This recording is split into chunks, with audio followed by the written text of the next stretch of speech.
So synchronous and asynchronous learning, I've been throwing those terms out there a lot, and I realized I haven't really taken the time to give those an explicit definition, which I think I should do that now, especially as it pertains to what we are trying to do with our blended learning model and addressing these crazy needs we have right now. First of all, I think it's important to note too that you guys have all been doing synchronous and asynchronous learning forever since you started teaching. Anything you have had happen in your classroom with students there, that's synchronous learning. Anything you've ever asked your students to do once they leave your classroom, like homework, that's asynchronous learning. But I've been searching for an analogy that makes the most sense, at least makes the most sense to me, and hopefully makes the most sense to you, to talk about what the difference between the two is. And I'm loath to do this, but I'm landing on a sports analogy. So here's what we mean by synchronous as it applies to what we've got going on right now. If we're talking about a sporting event, like a football game,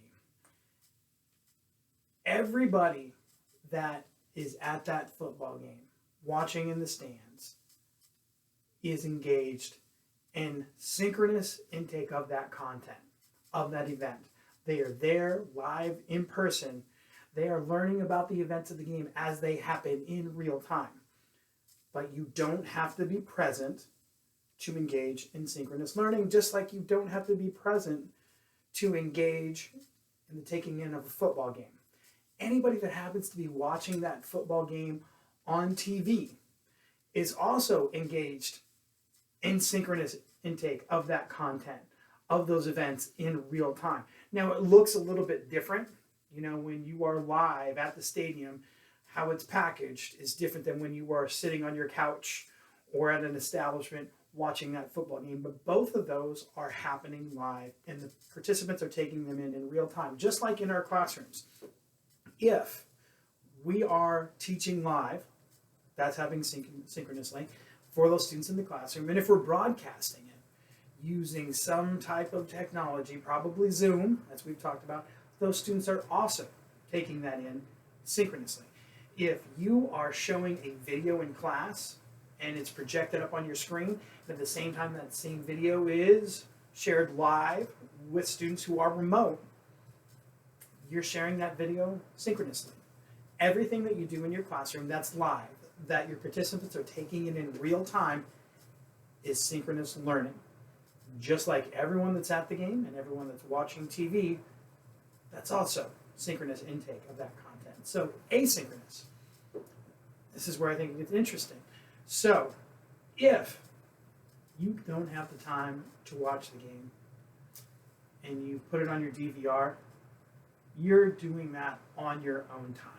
You're figuring out in your schedule, when does it make sense for me to watch this? So you go back to your DVR, you pull it up, and you are now intaking that content asynchronously.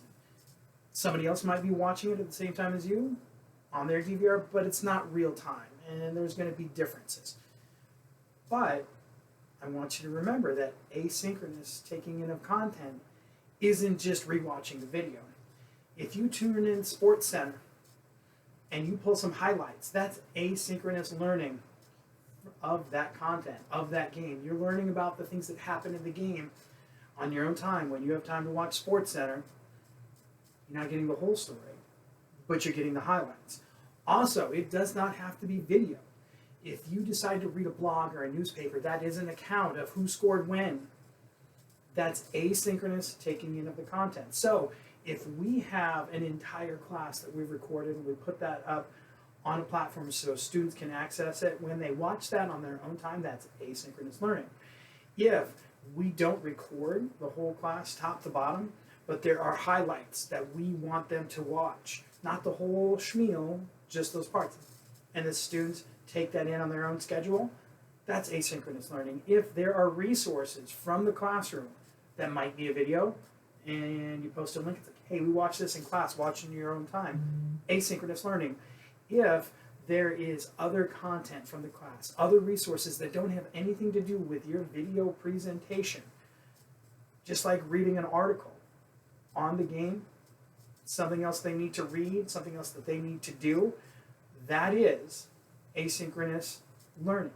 So Again, our synchronous, that happens live in real time, and that might be in person, or it might be face to face, or excuse me, it might be in person face to face, or it might be that they are accessing it real time via a video platform.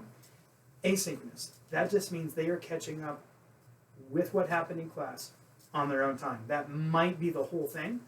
It might be segments of it. It might be resources that you made available. It might be information that they need to take in a different way. And you know, if you say it out loud in your class, it's okay for your students to be able to access it in a different capacity beyond listening to it out loud. If there is something else they need to watch or read or take in an asynchronous format, that's cool. So that's the difference between synchronous and asynchronous. I hope that clears up some things.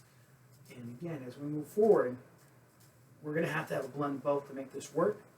And I also think as we move forward, regardless of what the pandemic brings us, we've already always done synchronous and asynchronous. We're just turning it up a notch and looking at different ways that we can make it happen. All right, thanks. Appreciate it.